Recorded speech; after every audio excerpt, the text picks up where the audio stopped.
माझ्या संपर्कात आहेत, काय प्रतिक्रिया? भाऊंशी माझे जुने संबंध आहे, जिव्हाळ्याचे संबंध आहे गिरीश भाऊंशी, म्हणून त्या प्रेमापोटी त्यांनी तसं म्हटलं असेल, पण त्यांची माझी भेटच नाही. फॉर्म माघारीच्या दिवशी त्यांचं माझं बोलणं झालं होतं, त्याच्यानंतर गिरीश भाऊंशी माझं बोललंच नाही आणि संपर्कही नाही. आपली भूमिका काय नेमकी? आता भूमिका मी जर का फिरतोय, माझा एक राऊंड झाला, यांची सुरुवातही झाली नव्हती, तो वेळेत मी अर्धा जिल्हा घेऊन घेतला होता. हे जेव्हा फिरायला लागले तेव्हा माझा पूर्ण जिल्हा होण्यात आला आणि जिल्ह्यात प्रत्येक ठिकाणी मला रिस्पॉन्स चांगला भेटला आणि आशीर्वाद सर्वांचे भेटत आहेत. मंत्री गिरीश महाजन यांनी वक्तव्य केले की जाहीर पाठिंबा संदर्भात जे शरद तायडे आणि अनिल चौधरी यांच्या संपर्कात आहे आणि त्यांच्या मी गिरीश भाऊंच्या संपर्कात फॉर्म भरणार होतो, त्या दिवशी होतो, त्याच्यानंतर मी गिरीश भाऊंच्या संपर्कात नाही. 80% भाजप तिकीट चुकीचं दिलंय म्हणून नाराज आहे. 80% भाजप माझ्या फेवरला का म्हणून मी अपक्ष उभं राहिलो. जनसामान्यांचा कौल असा आहे की भाजपकडून कुठल्याही उमेदवाराला दगडाला जरी उमेदवारी दिली तर निवडून येते असा एक आरोप आहे. काय भाजपकडून कोणालाही उमेदवारी दिली, दगडाला जर उमेदवारी दिली तरी निवडून याल असा आरोप आहे. आहे निष्ठावान भाजपचे असतात, पण ते कंटाळले आता सर्व. मी अपक्ष आहे ना, मी जर कुठल्या पार्टीचा असतो, मी जर राष्ट्रवादीचा असतो, मी पंजाबचा असतो, यात तो विचार केला असता त्यांनी. ते जेव्हा कंटाळतात तेव्हा अपक्षांना मतदान करतात. जिल्ह्यात तुमच्या मैत्रीची चर्चा भरपूर आहे. या निवडणुकीमध्ये तुमची मैत्री जिंकणार का पक्षाची निष्ठा? जर सर्व आमदार माझे मित्र आहे, त्यांनी जर मैत्री जपली तर मला कोणी हरवू शकत नाही.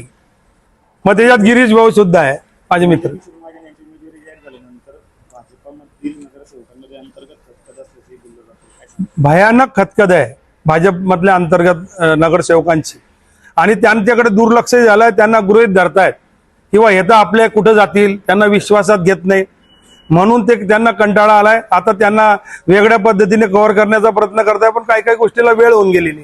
सामाजिक समीकरणही कुठेतरी गडबडलंय भाजपाचं, असंही आरोप. सामाजिक समीकरण म्हणजे कसं माझ्या लक्षात नाही आलं.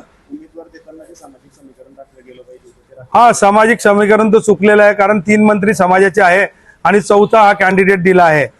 तर या जो समाजाचा म्हणजे जसं आता आपणच विचारलं मला, तर जसा कॅन्डिडेट दिलाय तर जे दुसरे समाजाचे आहेत, समजा आता इथं तुम्ही बघितलं तर 111 मुस्लिम आहेत, 90 मराठा समाजाचे आहेत, 70, 60, 65 बौद्ध समाजाचे आहेत, त्याच्यानंतर 43 तेली समाजाचे आहे, लेवा समाजाचे 70 मतदान आहे.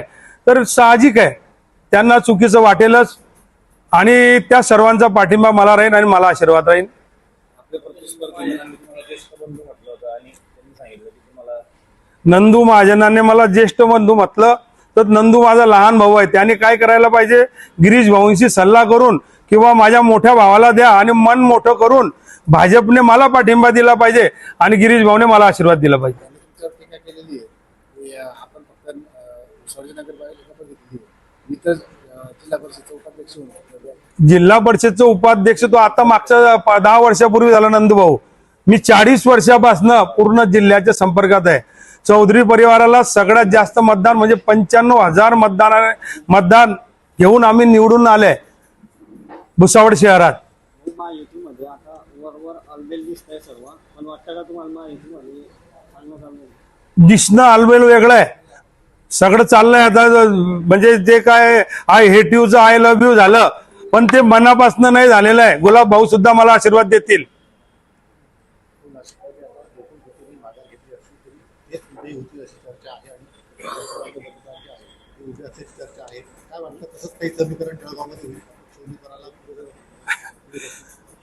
गोकुळ गीते असेल, गणेश गीते असेल.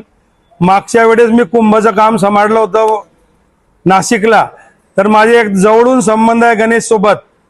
गणेश एक साधा कार्यकर्ता होता, भाऊंच्या आशीर्वादाने आज तो मोठा झालाय गिरीश भाऊंच्या आशीर्वादाने. आणि तो परिवार भाऊंच्या शब्दाच्या बाहेर जाऊच शकत नाही. पण मग जे काही काही राजकीय असतात विषय की महत्वाकांक्षा जागृत होतं, ते महत्वाकांक्षा जागृत झालेल्या आहे गणेश भाऊ, गोकुळ भाऊ त्यांच्या. पण ते भाऊंनी सांगितलं आणि त्यांनी ऐकलेलं आहे. पण कार्यकर्ता आतून काय करतो आणि बसल्या बसल्या बिल्डिंग लागू शकते ना. हा विषय कशाचा आहे, रोकडाचा विषय आहे.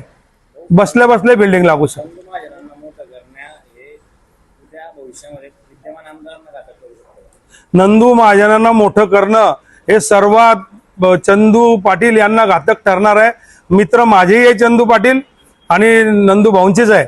पण मग कसं होतं, भाजपची एक पद्धत आहे, जेव्हा आदेश येतो वरनं तेव्हा मैत्री बित्री ते काहीच जपत नाही. त्याचं उदाहरण मी आहे.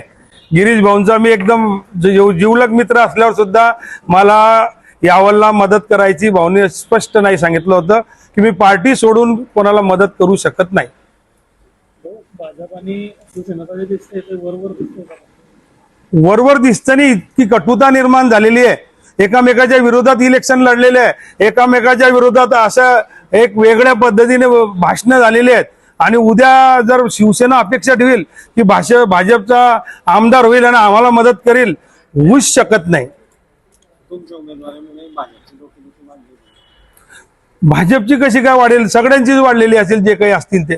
आणि नंदू महाजन तर नक्कीच, कारण त्याचा मित्रपरिवार आणि माझा मित्रपरिवार शक्यतो एकच आहे.